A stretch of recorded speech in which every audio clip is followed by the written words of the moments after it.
एक बाबा जिसने बाइबल के वचनों पर सवाल उठाया। क्या आप इन सवालों के जवाब दे पाएंगे? ये सिर्फ कहानी नहीं बल्कि एक सच्ची घटना है। अगर आप ये सच्ची घटना का वीडियो क्लिप देखना चाहते हैं तो हमें इंस्टाग्राम पर मन परिवर्तन लिखकर मैसेज करिए। कल्पना कीजिए कि बाइबल को झूठा साबित करने के लिए कोई बाबा आपसे सवाल जवाब करने लग जाए, तो आप क्या करेंगे? क्या आप सही जवाब देकर बाबा का मुंह बंद कर पाएंगे या आप खुद मुंह छिपाकर भाग जाएंगे? इसलिए इस वीडियो में बने रहिए, क्योंकि आज हम एक नहीं बल्कि ऐसे बहुत से सवालों के जवाब आपके लिए लेकर आए हैं। इस वीडियो को पूरा देखने के बाद अगर आपसे कोई इन सवालों को पूछेगा तो आप जवाब देकर उसका मुंह बंद कर देंगे। इसलिए आज की कहानी को आपको जरूर देखना चाहिए। अगर ये वीडियो नहीं देखा तो आपने कुछ नहीं देखा। इसलिए वीडियो को अंत तक जरूर देखें, वरना आप कभी नहीं जान पाएंगे कि इन सवालों के जवाब आखिर क्या हैं। रात के 12 बज चुके थे। हवा में अजीब सी ठंडक थी। पहाड़ियों से टकराती हवा जब उस छोटे से गांव के मंदिर की घंटियों को हिलाती तो उनकी आवाज मानो पूरे वातावरण को झकझोर देती। गांव का नाम था महालपुर। यह गांव अपने बाबा त्रिलोचन के लिए प्रसिद्ध था। लोग कहते थे कि इस बाबा के पास अलौकिक शक्तियां हैं। जो भी रोगी, पीड़ित या अभागा उनके पास आता, वह राम नाम जपो सुनकर लौट जाता, कुछ ठीक होकर, कुछ निराश होकर। लेकिन इस गांव में कुछ नया आने वाला था। एक दिन गांव के बीचों बीच एक अपरिचित युवक आया। नाम था यीशु आनंद, एक सुसमाचार प्रचारक। उसकी आंखों में शांति थी, लेकिन उसके शब्दों में आग। वह कहता था, यीशु मसीह आज भी वही हैं जो कल थे और जो सदैव रहेंगे। वही आज भी बीमारों को चंगा करते हैं, अंधों को दृष्टि देते हैं और मृतकों को जीवित करते हैं। गांव के लोग पहले तो मुस्कुराए, फिर चुप हो गए, क्योंकि उन्होंने कभी किसी को इतने विश्वास से बोलते नहीं देखा था। किसी ने कहा, अरे बाबा, त्रिलोचन को पता चला तो ये लड़का बचने वाला नहीं। और वही हुआ, साधु का क्रोध। अगले ही दिन बाबा त्रिलोचन ने गांव के चौक में सभा बुलाई। ढोल, नगाड़े और मंत्रोच्चार के बीच बाबा ने भीड़ के सामने आवाज लगाई, कहाँ है वो जवान जो कहता है कि उसका यीशु सब कुछ कर सकता है? आज देखता हूं क्या सच में उसके पास सामर्थ्य है। भीड़ दो हिस्सों में बढ़ गई, कुछ लोग बाबा के समर्थन में और कुछ उस युवक के पक्ष में। गांव में तनाव बढ़ गया, लेकिन यीशु आनंद उस दिन भीड़ के बीच शांत खड़ा था। उसने कहा, मैं किसी से युद्ध करने नहीं आया बल्कि सत्य को बताने आया हूं। अगर आप सच देखना चाहते हैं तो परमेश्वर स्वयं उसे प्रकट करेगा। भीड़ में सन्नाटा छा गया। किसी ने फुसफुसाया, क्या ये पागल है? बाबा को चुनौती दे रहा है। बाबा ने व्यंग्य से कहा, तो फिर ठीक है, अगर तेरे यीशु में सामर्थ्य है तो कल सुबह इस गांव की नदी किनारे जब सूरज निकलेगा, मैं और तू दोनों एक साथ अपनी शक्ति दिखाएंगे। देखेंगे कौन सा ईश्वर सच्चा है। यीशु आनंद ने मुस्कुराकर कहा, जैसा प्रभु चाहे। और वह वहां से चला गया। रात का सन्नाटा। रात को यीशु आनंद अकेला एक झोपड़ी में घुटनों पर बैठा था। वह प्रार्थना कर रहा था, हे प्रभु, ये मेरी नहीं तेरी लड़ाई है। लोग तेरे नाम पर सवाल उठा रहे हैं। तेरी महिमा इस गांव में प्रकट हो ताकि कोई ना कहे कि तू निर्बल है। इसी बीच बाहर से गांव के कुछ लोग झांक रहे थे। वे देख रहे थे कि उसकी आंखों से आंसू गिर रहे हैं, लेकिन उन आंसुओं में डर नहीं, विश्वास था। उधर बाबा त्रिलोचन अपनी गुफा में मंत्र जप रहा था, एयूएम नमः शक्तये, एयूएम नमः रुद्राय। अचानक एक चमक सी गुफा में फैली। बाबा ने आंखें खोली और कहा, कल उस यीशु का नाम इस गांव से मिट जाएगा। अगली सुबह डिबेट का आरंभ। सूरज की पहली किरण जब नदी पर पड़ी तो दोनों पक्षों की भीड़ वहां इकट्ठी हो चुकी थी। एक तरफ भगवा वस्त्रों में साधु, डमरू और अग्नि के साथ, दूसरी ओर साधारण कपड़ों में यीशु आनंद, हाथ में केवल एक बाइबल। बाबा ने कहा, मैं यह साबित कर दूंगा कि तेरे यीशु केवल किताबों में है, जबकि हमारे देवता आज भी शक्ति दिखाते हैं। फिर उसने एक बीमार बालक को बुलाया। बालक को मिर्गी थी और वो लगातार कांप रहा था। बाबा ने मंत्र पढ़े, राख फेंकी और कुछ नहीं हुआ। बाबा ने कहा, अब देखो, इस युवक से कहो अपने यीशु से प्रार्थना करे। सभी की निगाहें यीशु आनंद पर थी। वह घुटनों पर बैठा और शांति से बोला, हे प्रभु यीशु, इस बालक को तेरे नाम में चंगा कर ताकि लोग जाने कि तू जीवित है। कुछ सेकंड, फिर बालक ने कांपना बंद कर दिया। भीड़ में से किसी ने चिल्लाया, अरे ये तो खड़ा हो गया। सन्नाटा छा गया। बाबा के चेहरे पर पसीना आ गया। उसने कहा, यह जादू है, ये छल है। यीशु आनंद ने कहा, जादू झूठे देवताओं का काम है, लेकिन चंगाई केवल जीवित परमेश्वर का कार्य है। सवालों की बरसात। अब बाबा ने अपने सबसे कठिन सवाल दागे। अगर तुम्हारा यीशु सच में परमेश्वर है तो वो सबको क्यों नहीं बचाता? वो गरीबों को अमीर क्यों नहीं बनाता? वो पीड़ा को समाप्त क्यों नहीं करता? अगर वही सच्चा है तो क्यों क्रूस पर मरा? यीशुआनंद शांत था। उसने कहा, क्योंकि उसने हमें पाप से बचाने के लिए मरना चुना। उसने शक्ति दिखाई नहीं बल्कि प्रेम दिखाया। बाबा हंसने लगा। प्रेम ये कमजोरों की बात है, शक्तिशाली वही जो किसी को पराजित करे। यीशुआनंद ने जवाब दिया, यीशु ने मृत्यु को पराजित किया और जो मृत्यु को हराए उससे बड़ा कौन? भीड़ गूंज उठी। कुछ लोगों ने तालियां बजाई, कुछ चुप हो गए, लेकिन बाबा की आंखों में अब क्रोध था और वह बोला, अभी नहीं, कल देखना, मैं तुझे और तेरे यीशु को झुकाऊंगा। रहस्यमय रात को गांव में अजीब घटनाएं होने लगी। गांव के कुएं का पानी अचानक लाल दिखने लगा। लोग कहने लगे, बाबा ने तंत्र कर दिया है। कहीं बकरियां चिल्ला रही थीं, कहीं बच्चे डर के मारे रो रहे थे। उधर यीशुआनंद झोपड़ी में अकेला बाइबल पढ़ रहा था। यद्यपि मैं मृत्यु की छाया की तराई में चलूं, तो भी मुझे किसी भय का डर न होगा, क्योंकि तू मेरे संग है। और तभी दरवाजा जोर से खुला। अंदर हवा का तूफान घुसा, दिए बुझ गए। एक आवाज गूंजी, तेरा यीशु तुझे नहीं बचा पाएगा। यीशुआनंद ने आंखें बंद कर ली और कहा, यीशु के नाम में हर दुष्ट आत्मा भागे। अगले ही पल सन्नाटा छा गया और एक हल्की रोशनी कमरे में फैल गई। वह जान गया यह आत्मिक युद्ध की शुरुआत थी। अगले दिन की भविष्यवाणी। सुबह बाबा त्रिलोचन ने ऐलान किया, तीसरे दिन जब सूरज डूबेगा, मैं इस युवक के सामने ऐसा कार्य करूंगा जिससे सब देखेंगे कि मेरे देवता अधिक शक्तिशाली हैं। भीड़ उत्साह से भर गई, लेकिन यीशुआनंद बस मुस्कुराया और बोला, सत्य को प्रमाण की आवश्यकता नहीं होती, परंतु झूठ सदैव शोर मचाता है और वहीं से इस डिबेट का असली आरंभ होता है। लोगों में जिज्ञासा थी, क्या सच में यीशु का सामर्थ्य उस साधु के मंत्रों से अधिक है? क्या कल का दिन इस गांव का इतिहास बदल देगा? और इस सवाल के साथ कैमरा धीरे धीरे आकाश की ओर उठता है। आवाज आती है, जब अंधकार परमेश्वर को चुनौती देता है तो प्रकाश केवल उत्तर नहीं, क्रांति बन जाता है। अलौकिक टकराव। तीसरा दिन आ चुका था। गांव के चारों ओर एक अजीब सी हलचल थी। लोग अपने घरों से निकलकर नदी किनारे जा रहे थे, जहां आज दो विश्वास आमने सामने आने वाले थे। एक तरफ साधु बाबा त्रिलोचन, जो वर्षों से अपनी शक्ति का प्रदर्शन करता आया था, और दूसरी तरफ यीशुआनंद, जो कहता था, सच्ची शक्ति चमत्कार में नहीं बल्कि सत्य में होती है। भीड़ इतनी थी कि नदी का किनारा मानो मेला लग गया हो। हर आंख में उत्सुकता थी, हर कान में सवाल, क्या वाकई यीशु जीत सकता है? क्या बाबा सच में कुछ दिखाने वाले हैं, या ये सब धोखा है? सूरज सिर पर था, हवा में गर्मी थी, लेकिन माहौल में ठंडक, क्योंकि आज कुछ अलौकिक होने वाला था। बाबा का आरंभिक मंत्र। बाबा त्रिलोचन अग्निकुंड के पास खड़ा हुआ। उसके चारों ओर शिष्य बैठे थे, राख का लेप, लाल वस्त्र और हाथ में त्रिशूल। बाबा ने आंखें बंद की और ऊंची आवाज में मंत्र बोला और फिर कहा, शक्ति दे उस अंधकार को मिटाने की जो इस गांव पर छाया है। भीड़ ने जयकारे लगाए, जय बाबा त्रिलोचन, जय महाशक्ति। अचानक हवा का एक झोंका उठा, अग्निकुंड की लपटें ऊंची हो गईं। लोग चौंक गए। क्या ये बाबा की शक्ति थी या कुछ और? उधर यीशुआनंद शांति से खड़ा था। उसके होंठ हिल रहे थे। हे प्रभु, तेरा नाम ऊंचा हो। ये युद्ध मेरा नहीं, तेरी सच्चाई का है। तर्कों की जंग। बाबा ने कहा, यीशुआनंद, तू कहता है कि तेरा यीशु सब कुछ कर सकता है, तो बताओ, अगर वही सच्चा परमेश्वर है तो उसने तुम्हें क्यों नहीं राजा बनाया? वो तेरे साथ क्यों नहीं खड़ा है? तू तो अकेला है। भीड़ हंसने लगी। यीशुआनंद मुस्कुराया और बोला, राजा वह नहीं होता जिसके पास ताज हो, बल्कि वह होता है जो दूसरों के पापों का भार उठाए। यीशु राजा है क्योंकि उसने मेरे लिए मृत्यु को भी जीता।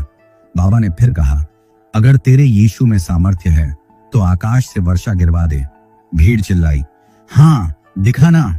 यीशुआनंद ने सिर झुका लिया, फिर बोला, मैं आदेश नहीं देता, मैं प्रार्थना करता हूं।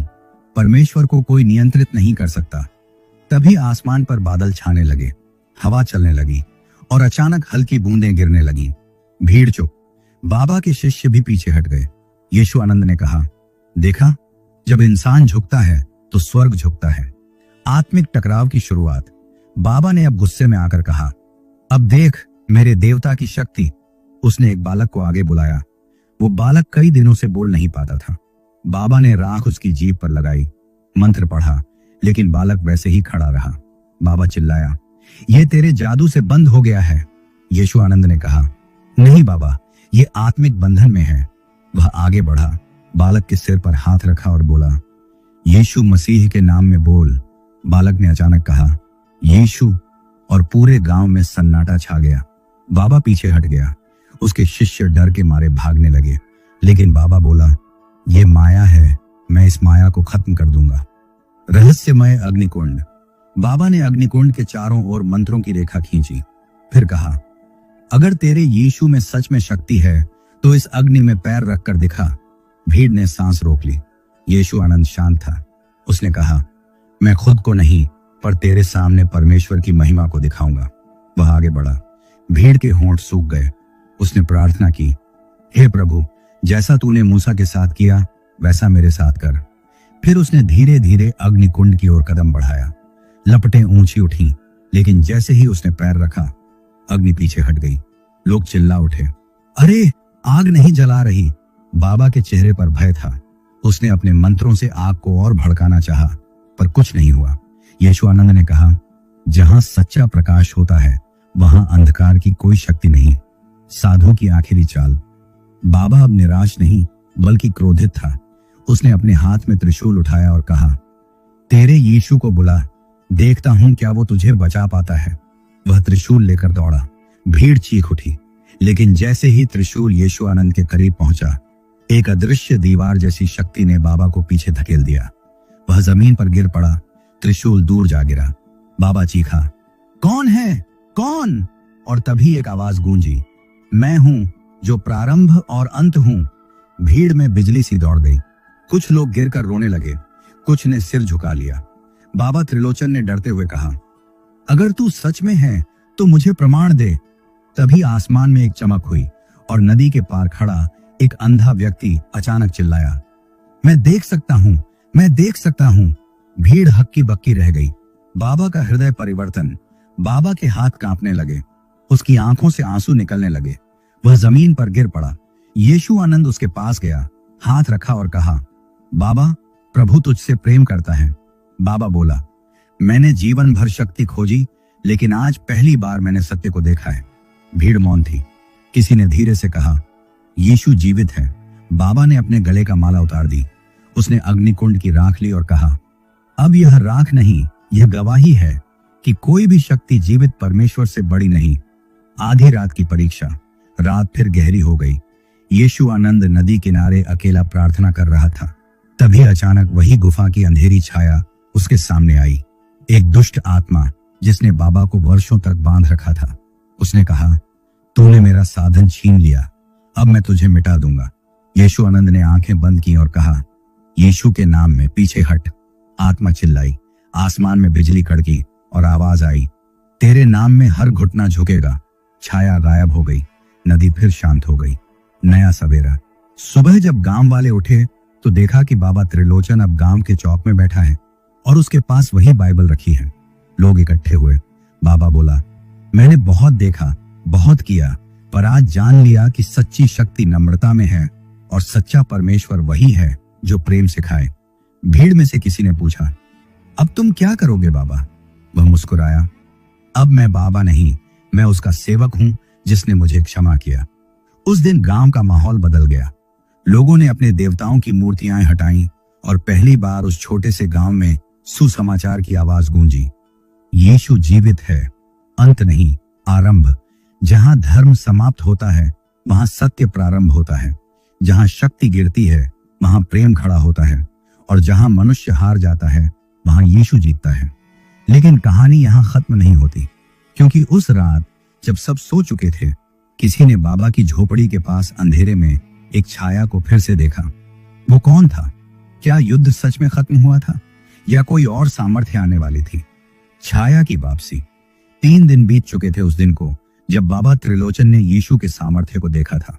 गांव शांत लग रहा था, लेकिन उस शांति के पीछे कुछ अनकहा छिपा था। लोग अब भी यीशु आनंद के शब्दों को याद कर रहे थे, प्रकाश जीत चुका है। परंतु हर जीत के बाद भी अंधकार कुछ देर के लिए ही पीछे हटता है। मिटता नहीं।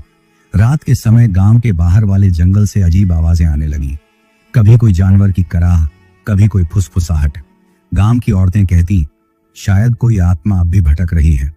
बाबा त्रिलोचन अब हर दिन प्रार्थना करने लगा था, पर कभी कभी उसकी आंखें यूं उठ जाती जैसे कोई उसे पुकार रहा हो। बाबा की बेचैनी। एक रात जब पूरा गांव सो चुका था, त्रिलोचन अपनी झोपड़ी में बाइबल पढ़ रहा था। अचानक दिया बुझ गया। दरवाजे की सांकल अपने आप हिली। बाबा ने कहा, कौन है? कोई जवाब नहीं, परंतु एक आवाज आई, बहुत धीमी, जैसे किसी की फुसफुसाहट। तूने मुझे भुला दिया बाबा। त्रिलोचन कांप उठा। कौन कौन बोल रहा है? आवाज और स्पष्ट हुई, मैं वही हूं जिसे तूने वर्षों तक पूजा, जिसकी शक्ति से तूने नाम कमाया, जिसे तूने उस यीशु के आगे हरा दिया। त्रिलोचन बोला, तू दुष्ट आत्मा है, यीशु के नाम में पीछे हट। आवाज हंसने लगी। क्या तू सोचता है मैं इतनी आसानी से चला जाऊंगा? तू मेरा साधक था, अब मैं तेरा पीछा करूंगा। झोपड़ी का दरवाजा जोर से बंद हुआ। दीवारों पर साया लहराने लगा। बाबा जमीन पर गिर पड़ा और प्रार्थना करने लगा, हे प्रभु यीशु, मेरी रक्षा कर। तभी प्रकाश की एक किरण भीतर आई और अंधकार गायब हो गया। पर बाबा समझ गया, युद्ध अभी खत्म नहीं हुआ। यीशु आनंद की चेतावनी। अगले दिन बाबा दौड़कर यीशु आनंद के पास पहुंचा। वह बोला, भाई, वो आत्मा वापस आ गई है। वो मुझे छोड़ नहीं रही। वो मेरे मन में, मेरे सपनों में बोलती है।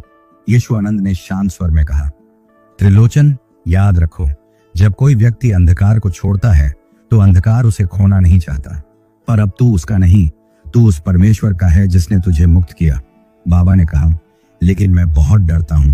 यीशु आनंद बोला, डर मत, क्योंकि लिखा है, जिसमें परमेश्वर का आत्मा है उसमें भय का नहीं बल्कि प्रेम और सामर्थ्य का आत्मा है। फिर दोनों ने मिलकर प्रार्थना की। गांव के लोग भी उनके साथ जुड़ गए। लेकिन उसी शाम गांव के मंदिर के पास की पुरानी घंटी अपने आप बजने लगी। भय की वापसी। रात को गांव में तूफान उठा। पेड़ टूटने लगे, पशु भागने लगे। किसी ने देखा, मंदिर की मूर्ति की आंखों से रक्त बह रहा है। गांव के लोग डर गए और चिल्लाने लगे, ये वही आत्मा है। बाबा ने उसे क्रोधित कर दिया। बाबा भी बाहर आया। उसने देखा कि आकाश में अंधेरी बादल जैसे गोल घूम रहे हैं। बिजलियां कौंध रही थीं। उसने प्रार्थना करने की कोशिश की, पर अचानक उसकी आवाज बंद हो गई। यीशु आनंद दौड़कर आया और बोला, त्रिलोचन, बोलो, यीशु का नाम लो। बाबा ने अपने होंठों को हिलाया, पर आवाज नहीं निकली। आत्मा जैसे उसके शरीर में प्रवेश करने लगी थी। यीशु आनंद ने बाइबल खोली और जोर से बोला, यीशु मसीह के नाम में हर दुष्ट आत्मा निकल जाए। हवा रुक गई, मूर्तियां गिर गईं और बाबा के मुंह से एक जोरदार चीख निकली। वह जमीन पर गिर पड़ा, बेहोश हो गया। आत्मा की गवाही। सुबह जब बाबा को होश आया, वह कांप रहा था। उसने कहा, मैंने उसे देखा, वो काला था, उसके सिर पर आग की लपटें थीं। उसने कहा, जब तक इस गांव में मेरे मंदिर रहेंगे मैं नहीं जाऊंगा। यीशु आनंद बोला, तो अब समय है कि इस गांव को पूरी तरह मुक्त किया जाए। फिर दोनों ने गांव वालों को बुलाया और कहा, हम अब केवल नाम से नहीं, विश्वास से यीशु के होंगे। कुछ लोगों ने विरोध किया। एक वृद्ध बोला, हमारे पुरखों की पूजा को मिटाना सही नहीं। यीशु आनंद ने जवाब दिया, मैं किसी की पूजा नहीं मिटा रहा, मैं केवल झूठ को सत्य से अलग कर रहा हूं। अगर तुम्हें लगता है कि पत्थर तुम्हें बचा सकता है तो उसकी आवाज सुनो। क्या वो बोलता है? लोग चुप रहे। फिर गांव के बीच में सब इकट्ठे हुए और उन्होंने मिलकर पुराने मंदिर को गिरा दिया। उस स्थान पर उन्होंने एक छोटा सा क्रूस गाड़ा। शांति का समय। कुछ दिन सब ठीक रहा। गांव में अब प्रार्थनाएं होने लगी। बच्चे स्कूल जाने लगे। लोगों ने शराब पीना छोड़ दिया। बाबा त्रिलोचन अब भाई त्रिलोचन कहलाने लगा। वह दूसरों को सिखाने लगा, शक्ति नहीं, आत्मा से चलो, क्योंकि शक्ति खत्म होती है लेकिन आत्मा सदा रहती है। परंतु आत्मा जो गई थी वो अब भी पूरी तरह नहीं गई थी। छाया की वापसी। एक रात फिर वही आवाज आई, इस बार यीशु आनंद के पास। वह प्रार्थना में था जब हवा ठंडी हो गई। दिया बुझ गया और दीवार पर एक काली आकृति उभर आई। तूने मुझे त्रिलोचन से निकाला, पर अब मैं तेरे पास आया हूं।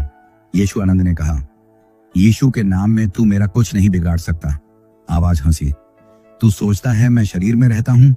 नहीं, मैं उन दिलों में रहता हूं जो विश्वास करते हैं कि वे अब भी मेरे बिना नहीं रह सकते।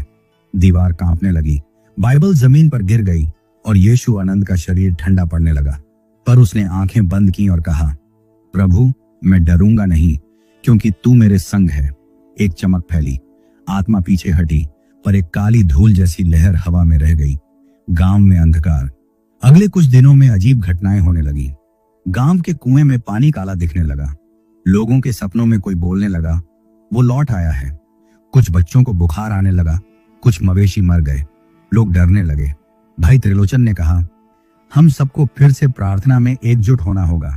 जब तक यह आत्मा बाहर नहीं जाएगी, गांव को शांति नहीं मिलेगी। सब लोग एक साथ गांव के बीच जमा हुए।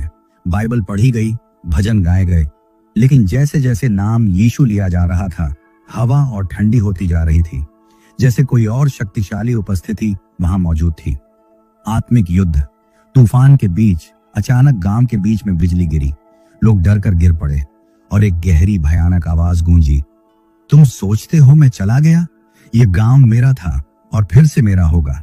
बच्चे रोने लगे, औरतें भागी, लेकिन यीशु, आनंद और त्रिलोचन वहीं खड़े रहे। त्रिलोचन बोला, अब डरने का समय नहीं, अब विश्वास का समय है। वह ऊंची आवाज में चिल्लाया, यीशु मसीह के नाम में इस गांव से हर दुष्ट आत्मा निकल जाए।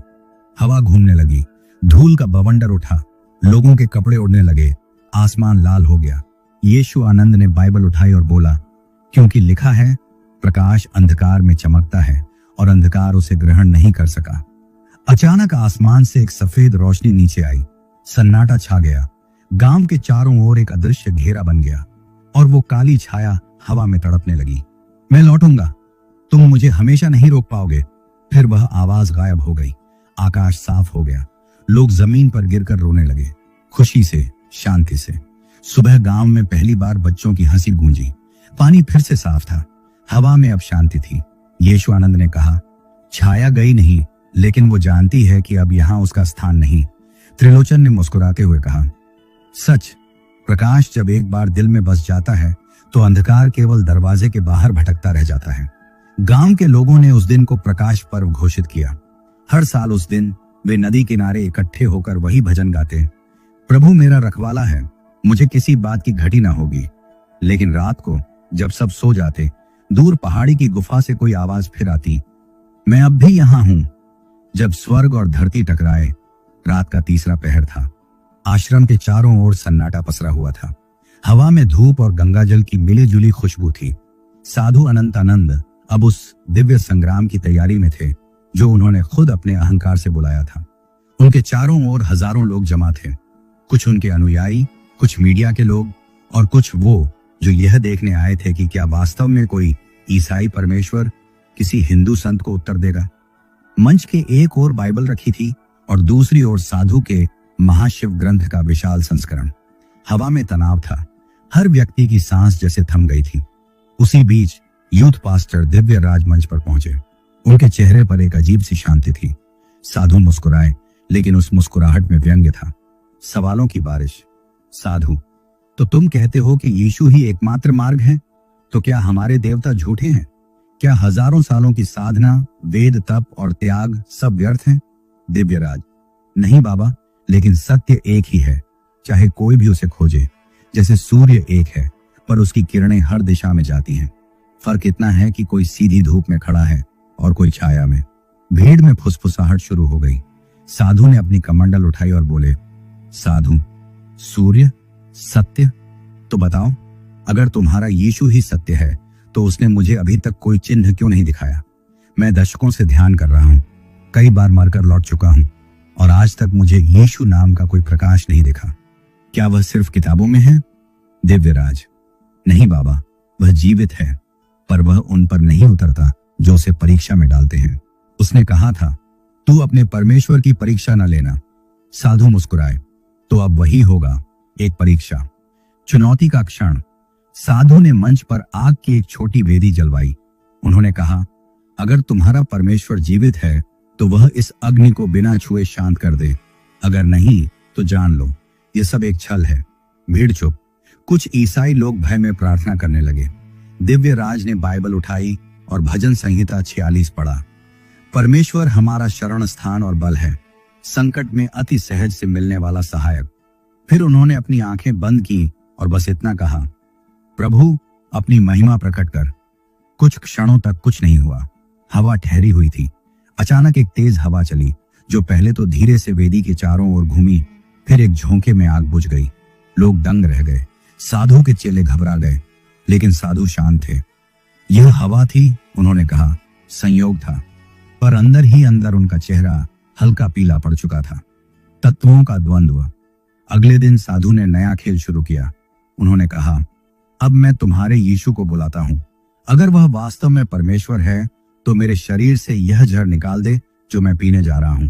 दिव्यराज ने कहा, बाबा ऐसा मत कीजिए। प्रभु अपनी शक्ति को किसी के अहंकार की सिद्धि के लिए नहीं दिखाता। वह जीवन देने आया, मृत्यु के खेल में फंसने नहीं। पर साधु ने ध्यान नहीं दिया। उन्होंने जहर का प्याला उठाया और पी लिया। भीड़ चिल्लाई, नहीं बाबा। कुछ मिनटों में उनका शरीर कांपने लगा। उनके शिष्य भागकर आयुर्वेदिक दवाएं लाने लगे। दिव्यराज दौड़े और घुटनों पर बैठकर बोले, प्रभु यह जानता नहीं कि क्या कर रहा है। इसे जीवन दे ताकि यह तुझे जान सके। अचानक साधु का शरीर शांत हो गया। सबने सोचा वह मर गया, पर एक पल में उसने आंखें खोली। आंखों में भय और प्रकाश दोनों थे। यह क्या हुआ? वह बुदबुदाए। दिव्यराज ने कहा, प्रभु ने तुझे जीवन दिया ताकि तू सत्य को जान सके। साधु चुप रहे। अहंकार का टूटना। रात भर साधु अपने कक्ष में रहे। कोई अंदर नहीं गया। सुबह उन्होंने अपने सारे अनुयायियों को बुलाया। मुझे कल कुछ दिखा, उन्होंने कहा। जब मेरा शरीर मरने लगा, मैंने एक तेज प्रकाश देखा और उसमें एक आवाज थी, तू मुझे क्यों परीक्षा में डालता है? साधु की आंखें भर आईं। मैंने दशकों तक सत्य की खोज की, लेकिन मैंने उसे अपने अहंकार के पिंजरे में बांध दिया। मैंने सोचा मैं ही ज्ञानी हूं, पर आज मैं जान गया, मैं अंधा था। भीड़ में सन्नाटा था। कुछ शिष्य फूट फूट कर रोने लगे। अंतिम डिबेट, आत्मा का पुनर्जन्म। अगले दिन साधु ने स्वयं दिव्यराज को आश्रम में बुलाया। आज मैं तुम्हारे यीशु से नहीं, अपने भीतर के पाप से सवाल करूंगा, उन्होंने कहा। साधु, क्यों मैंने इतने साल पूजा की और फिर भी शांति नहीं पाई? दिव्यराज, क्योंकि पूजा में प्रेम नहीं था, केवल प्रयास था। जब हम खुद को केंद्र बनाते हैं तो परमेश्वर से दूरी बन जाती है। साधु, और अगर मैं अब उसे स्वीकार कर लूं तो क्या वह मुझे क्षमा करेगा? दिव्यराज, वह तो तुझसे पहले से तुझे क्षमा कर चुका है, बस तू अपना हृदय खोल दे। साधु की आंखों से आंसू बह निकले। उन्होंने कहा, मैंने जीवन भर देवताओं को खोजा, पर आज मुझे परमेश्वर मिल गया। फिर उन्होंने अपनी कमंडल रख दी और कहा, आज मैं साधु नहीं, एक विनम्र सेवक हूं। भीड़ में सन्नाटा था। किसी ने कहा, यीशु जीवित है। दूसरे ने कहा, साधु बदल गया। और तब दिव्यराज बोले, नहीं, कोई हारा नहीं, सत्य जीता है। स्वर्ग और धरती का संगम। जब शाम ढली तो आश्रम के ऊपर पक्षियों का झुंड उड़ता दिखा। साधु अपने कमरे में बैठे बाइबल पढ़ रहे थे। उन्होंने यूहन्ना 8:32 पढ़ा, तुम सत्य को जानोगे और सत्य तुम्हें स्वतंत्र करेगा। उनकी आंखों से आंसू बह निकले। मैं अब आजाद हूं, उन्होंने कहा। उसी पल आकाश में बिजली कौंधी। बारिश शुरू हुई। लोग बोले, प्रकृति भी आज नतमस्तक है। कहानी का संदेश। यह भाग दिखाता है कि जब मनुष्य का अहंकार परमेश्वर की शक्ति को चुनौती देता है तो अंत में अहंकार ही गिरता है। सत्य किसी धर्म का नहीं, बल्कि उस एक परमेश्वर का है जो प्रेम में जीवित है, यीशु मसीह में। जब सत्य ने सबको झुका दिया, सुबह की ठंडी हवा में हल्की सी घंटियों की आवाज गूंज रही थी। आश्रम के बाहर सैकड़ों लोग एकत्र थे। कोई कैमरे लेकर, कोई आरती की थाली लिए, तो कोई सिर्फ यह देखने कि क्या सच में साधु अनंतानंद बदल गया है। रात भर देश भर के न्यूज चैनलों ने यही हेडलाइन चलाई थी, प्रसिद्ध साधु ने यीशु मसीह को स्वीकार किया। हिंदू संत ने कहा, मैंने सत्य को पा लिया। भारत में आत्मिक संग्राम, कौन है सच्चा परमेश्वर? लोगों के दिलों में हलचल थी। कोई इसे धोखा कह रहा था, कोई चमत्कार। लेकिन साधु खुद अपने भीतर के सबसे शांत समय में थे। उन्होंने वर्षों बाद पहली बार सुबह का सूरज देखा और कहा, आज पहली बार सूरज सच में उगा है। तू अब मुझसे दूर नहीं। साधु ने अपने कमरे में बाइबल खोली। उनकी उंगलियां उस पन्ने पर गईं जहां लिखा था, मैं मार्ग हूं, सत्य और जीवन हूं। मेरे द्वारा बिना कोई पिता के पास नहीं पहुंच सकता। यूहन्ना 14:6। उनके होंठ कांप उठे। मैंने इसे समझने में इतनी देर क्यों की? उसी वक्त दरवाजे पर दस्तक हुई। दिव्यराज अंदर आए। बाबा, आज बहुत लोग आपसे मिलना चाहते हैं। कुछ आपको गाली देने आए हैं, कुछ सच्चाई सुनने। साधु मुस्कुराए।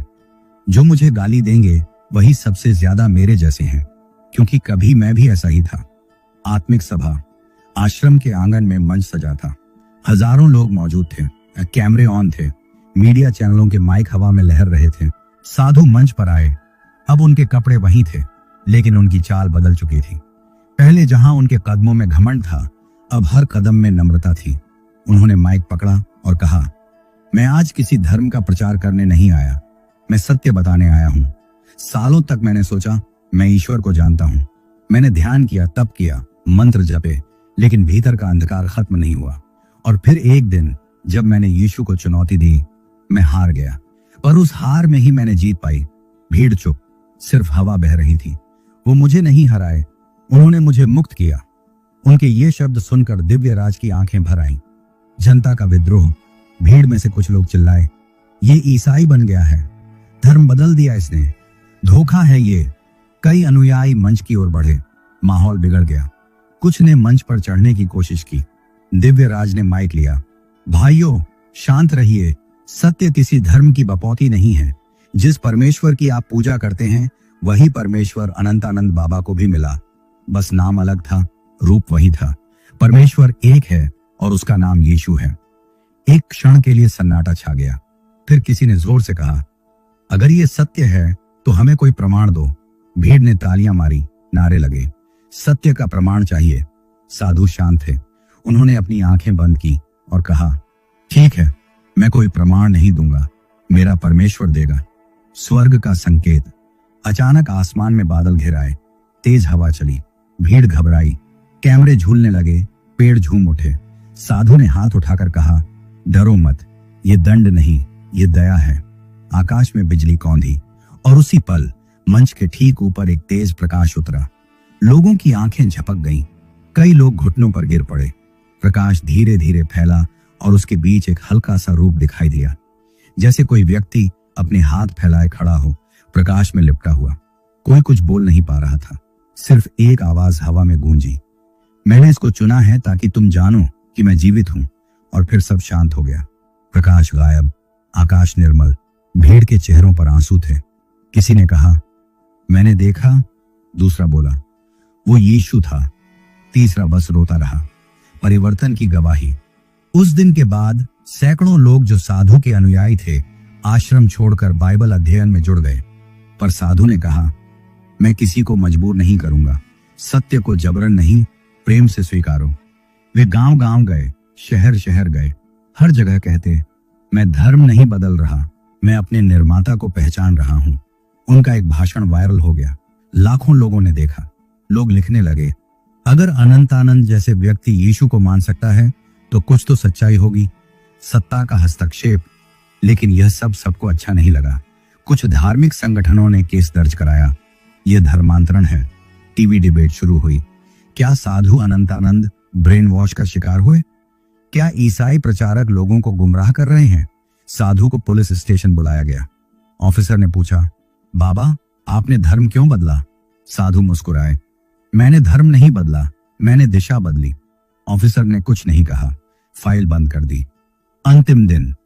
कुछ महीनों बाद साधु बीमार पड़ गए। उनका शरीर कमजोर था, लेकिन आत्मा पहले से ज्यादा प्रज्वलित। दिव्य राज उनके पास पहुंचे। बाबा क्या आपको डर नहीं लगता? साधु हंसे, डर? पहले मरने से डरता था, अब मिलने की आस है। उन्होंने बाइबल अपने सीने से लगाई और कहा, अब मैं उस प्रभु से मिलने जा रहा हूं जिसे मैंने पहले चुनौती दी थी। और धीरे धीरे उनकी सांसें थम गई, पर उनके होंठों पर मुस्कान थी। चमत्कारिक विदाई। अंतिम संस्कार के दिन हजारों लोग पहुंचे। आश्रम के चारों ओर मोमबत्तियां जली थीं। लोग प्रार्थना कर रहे थे। जब उनके शरीर को शमशान की ओर ले जाया जा रहा था, तभी आसमान से हल्की बारिश होने लगी, लेकिन सिर्फ उस रास्ते पर जहां उनका शरीर था। बाकी जगह सूखी थी। लोगों ने कहा, प्रकृति रो रही है। दिव्यराज बोले, नहीं, यह स्वर्ग की खुशी है। एक आत्मा घर लौट आई है। यहाँ किसी धर्म की नहीं, सत्य की आराधना होती है। लोग अब वहां पूजा नहीं, प्रार्थना करने आते थे। साधु की गवाही की किताबें लिखी गईं। उनकी कहानी पर डॉक्यूमेंट्री बनी, जिसने यीशु को चुनौती दी, जिसने दुनिया को हिला दिया। और सत्य बोला। वर्षों बाद दिव्य राज ने एक सभा में कहा, लोग कहते हैं अनंत आनंद हार गया, पर मैं कहता हूं उसने जीत लिया, क्योंकि जिसने अपने अहंकार को मारा वही सच्चा विजेता है, और जिसने यीशु को जाना उसने सब पा लिया। भीड़ में एक बूढ़ा आदमी बैठा था। वह पहले अनंतानंद का शिष्य था। उसकी आंखों से आंसू बह रहे थे। वह बोला, बाबा अभी भी जीवित हैं, उनके शब्द अब भी हमारे भीतर गूंजते हैं। जो सत्य से टकराता है वह टूटता है, पर जो सत्य के आगे झुकता है वह मुक्त होता है। अनंतानंद की कहानी यही सिखाती है, परमेश्वर को चुनौती देने से नहीं, स्वीकार करने से महिमा मिलती है।